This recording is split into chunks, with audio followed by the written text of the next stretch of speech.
Hello students, आज हम डाका एक नया टॉपिक देखने वाले हैं जो कि है क्रुशकल्स एल्गोरिदम। यहाँ पे आपको सिर्फ एक ही पॉइंट ध्यान में रखना है कि क्रुशकल्स एल्गोरिदम पर से जो स्पैनिंग ट्री हम फाइंड आउट करेंगे तो वो स्पैनिंग ट्री में हमें लूप क्रिएट नहीं होना चाहिए। बस इतना ही एक पॉइंट आपको ध्यान में रखना है कि जो नई स्पैनिंग ट्री हम फाइंड आउट करेंगे वहाँ पे हमारा लूप क्रिएट नहीं होना चाहिए। ठीक है, तो स्टार्ट कर देते हैं। इस प्रॉब्लम को कैसे सॉल्व करेंगे हम। यहाँ पे हमें एक डायग्राम दी है जिस पर से हमें स्पैनिंग ट्री फाइंड आउट करनी है। तो यहाँ पे मैंने सॉल्यूशन में एक टेबल ड्रॉ किया है। तो टेबल में हमें क्या करना है कि फर्स्ट कॉलम में हमें ऐसी एजेस फाइंड आउट करनी है जिसका वेट सबसे कम हो। ठीक है, यानी असेंडिंग ऑर्डर में हमें वेट के अकॉर्डिंग एजेस फाइंड आउट करनी है। तो वो एज आपको यहाँ पे लिखनी है कि आपने कौन सी एज यहाँ पे सिलेक्ट की है, देन उसका वेट क्या है वो यहाँ सेकेंड कॉलम में लिखना है। थर्ड कॉलम में हम लिखेंगे कि हमारी जो नई स्पैनिंग ट्री हम ड्रॉ करने वाले हैं उसमें वो एज हमारी सिलेक्ट होगी या रिजेक्ट होगी। तो सिलेक्टेड और रिजेक्टेड हमें यहाँ पे लिखना है। और लास्ट कॉलम में हमें लिखना है कि जो स्पैनिंग ट्री हम ड्रॉ कर रहे हैं उसमें जो एज हम ले रहे हैं वो कौन से नंबर की एज हम वहाँ पे ड्रॉ करने वाले हैं, या जो एज हमने सिलेक्ट की है वो हमारे स्पैनिंग ट्री में कौन से नंबर पे आएंगी। तो वो नंबर यहाँ पे आपको लिख लेना है। ठीक है, तो स्टार्ट कर देते हैं। तो अभी हमारे डायग्राम में सबसे कम वेट वाली जो एज है वो है 1 और 2 के बीच वाली। बराबर है, यहाँ पे वेट है 1 और एज है हमारी 1 और 2 के नोड के बीच वाली। तो यहाँ पे हम लिख लेते हैं 1 2। ठीक है, 1 और 2 के बीच वाली एज है। वेट क्या है उसका, 1 है वेट। यहाँ पे 1 लिखते हैं। जो डायग्राम है उसमें वो सिलेक्ट हो जाएंगी क्योंकि अभी हमारी जस्ट स्टार्टिंग है तो लूप क्रिएट होने का कुछ यहाँ पे पॉइंट ही नहीं क्रिएट होता है। तो वो एज हमें सिलेक्ट ही करनी है और हमारी वो फर्स्ट एज है तो यहाँ पे नंबर आएगा 1। ठीक है, और यहाँ पे आपको सॉल्व करते समय एक एक स्टेप हमें लिखते जानी है। यानी कॉलम में तो हम लोग लिखेंगे ही लेकिन हमें वो स्पैनिंग ट्री भी ड्रॉ करते जानी है 1 और 2। ठीक है, देन नेक्स्ट वेट कौन सा है हमारे पास, 2। बराबर है, तो 2 यहाँ पे सिलेक्ट होगा। तो यहाँ पे आएगा आपका सेकेंड स्टेप 2 और 3 के बीच वाली। ठीक है, टेबल में हम लिखेंगे 2 और 3। वेट है 2, हमारी एज जो है वो सिलेक्ट हो जाएंगी तो इसीलिए हम यहाँ पे लिखेंगे सिलेक्टेड। और कौन से नंबर की एज है हमारी, वो सेकेंड नंबर की। बराबर है, तो इसीलिए यहाँ पे स्टेप आएंगे आपकी, यहाँ पे स्टेप लिखेंगे हम सेकेंड मिनिमम वेट 2 and 3। बराबर है, 2 and 3, so it is selected. ठीक है, तो आपकी डायग्राम यहाँ पे इस टाइप से क्रिएट होंगी। अभी 1 2, यहाँ पे आएगी 3, यहाँ पे आएगा 1 और यहाँ पे आएगा 2। वेट लिखते जाएंगे अपन। ठीक है, ये होगी आपकी सेकेंड स्टेप। नेक्स्ट सबसे कम वेट वाला 1 और 2 हो गया, उसके बाद वेट आएगा हमारा 3। अब इस एज पे भी हमारे पास 3 है वेट और इस एज पे भी हमारे पास 3 वेट है। तो हम असेंडिंग ऑर्डर में चलते जाएंगे तो इसीलिए हम फर्स्ट सिलेक्ट करेंगे 4 और 5 के बीच वाले एज। नोड 4 एंड 5 के बीच वाली जो एज है, यानी नोड है हमारा 4 और 5, तो वेट है 3। तो यहाँ पे हमने वो एज सिलेक्ट की है, वेट है 3 और ये भी हमारे सिलेक्टेड हो जाएंगी। तो यहाँ पे सिलेक्टेड और थर्ड नंबर की रो है। ठीक है, अगेन यहाँ पे आपको लिखना है। अब नेक्स्ट ऐसे स्टेप लिखते जाना है कि next minimum weight is 3 between edge 4 and 5, so it is selected. तो हमारी डायग्राम इस टाइप से ड्रॉ होगी 1 2 3 4 5, यहाँ पे 1, यहाँ पे 2, यहाँ पे 3। देन नेक्स्ट, अब नेक्स्ट वेट अगेन हमारे पास 3 है। तो ये वाली एज अगर सिलेक्ट करते हैं तो भी लूप हमारा क्रिएट नहीं होगा, इसीलिए हम ये एज भी सिलेक्ट कर लेते हैं 6 7। यहाँ पे वेट है आपका 3, ये हो जाएगी आपकी सिलेक्टेड और ये एज आपकी आएंगी नंबर 4 वाली एज। ठीक है, तो अगेन यहाँ पे हम लिखते हैं next minimum weight is 3 between nodes 6 and 7, so it is selected. तो हमारी डायग्राम इस टाइप से ड्रॉ हो गए। अभी 1 2 3 4 5 6 and 7, तो ये आएगा 3, ये आएगा 3, ये आएगा 1 और ये आएगा 2। ठीक है, अभी हमारे पास नेक्स्ट मिनिमम वेट है 4। यहाँ पे भी 4 है, यहाँ पे भी 4 है, यहाँ पे भी 4 है। तो हम लेते हैं 1 और 4 के, यानी 1 और 4 नोड जो है उसके बीच वाली जो एज है वो हम सिलेक्ट करते हैं।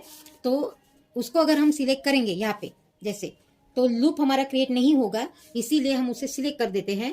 तो 4 और 5, बराबर है, 4 5 वेट है हमारे पास 4, ये हो जाएगी सिलेक्टेड, और ये लाइन यानी नंबर ऑफ एज जो है वो हो जाएंगे हमारे 5th नंबर।